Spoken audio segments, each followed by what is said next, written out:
নামাজরত অবস্থায় দোয়া মাসুরা পড়ে সালাম ফেরানোর পূর্বে কোরআনের আয়াত দিয়ে দোয়া করা যাবে কিনা, বা কি কি দোয়া পড়তে পারবো?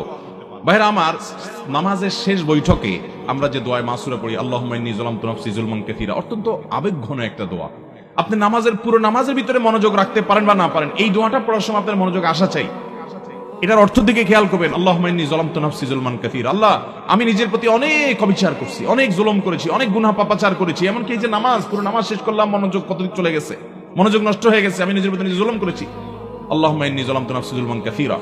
এরপরে কি?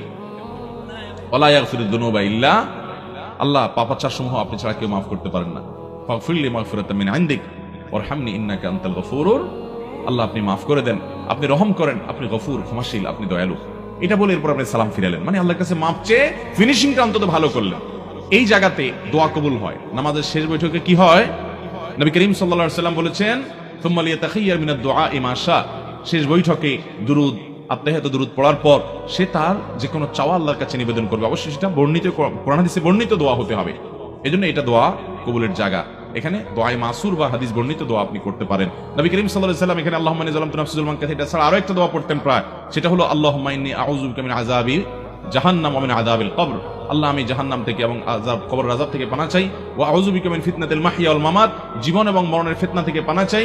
ওয়া আউযু বিকা মিন শাররি ফিতনাতিল মাসিহিদ দাজ্জাল, দাজ্জালের ফিতনা থেকে পানাহ চাই। চারটা বিষয় থেকে পানাহ চাইতেন: জাহান্নাম, কবরের আযাব, জীবন মরণের ফিতনা এবং দাজ্জালের ফিতনা। আল্লাহ তাআলা আমাদেরকে এই দোয়াটা বিশেষ করে পড়ার তৌফিক দান করুন। মুখস্থ করে নেবেন এবং পড়বেন শেষ বৈঠকে।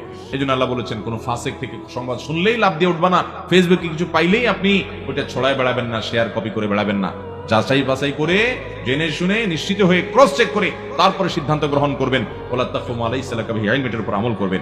সেই সাথে ইমানদারদের মধ্যে কোন মুসলমানদের মধ্যে পারস্পরিক গন্ডগোল হয়েছে, আপনি মিলতাল করার চেষ্টা করবেন, সংশোধন করার চেষ্টা করবেন। তাহলে দ্বিতীয় বিষয়টি 6 থেকে 8 নম্বর আয়াতে আলোচিত হয়েছে। তৃতীয় বিষয়টি আলোচিত হয়েছে 9 থেকে 13 নম্বর আয়াত পর্যন্ত। সেখানে আল্লাহ রাব্বুল আলামিন ব্যক্তিগত যে মন্দ চরিত্রগুলো আছে সেগুলো পরিহার করার জন্য আমাদেরকে নির্দেশ জারি করেছেন। সেগুলোর মধ্যে থেকে 1 নম্বর হলো ঠাট্টা বিদ্রুপ না করা, কারোর পিছনে লাগে না করা, কারোকে মন্দ নামে না ডাকা, কটু কথা না বলা। আজকাল অনেক যুবকরা আছে অহেতুক মজা করে একজন আরেকজনকে একটা গালি দিয়ে ডাকে। এটা কোনো মুসলমানের চরিত্র নয়। ওয়ালা তানাবুযু বিল আলকাব, কাউকে বাজে নামে ডাকা যাবে না, কটু কথা বলা যাবে না, এবং সেই সাথে কারোর প্রতি কুধারণা করা যাবে না, গীবত করা যাবে না, পেছনে লাগালাগি করা যাবে না। আল্লাহ তাআলার কাছে সবচেয়ে সম্মানিত সে যার ভিতরে তাকওয়া বেশি আছে। 4 নম্বর আলোচিত বিষয় হলো ঈমান শুধুমাত্র মুখে দাবি করার বিষয় নয়, এটা আমল করার বিষয়। আমল করতে হবে, নিজেকে সাজাতে হবে আল্লাহর প্রিয় বান্দা হওয়ার জন্য। নিজেকে ইমানদার আমলদার বানানো, আল্লাহর রাহে জানমাল নিয়ে জিহাদ করার মতো মানসিকতা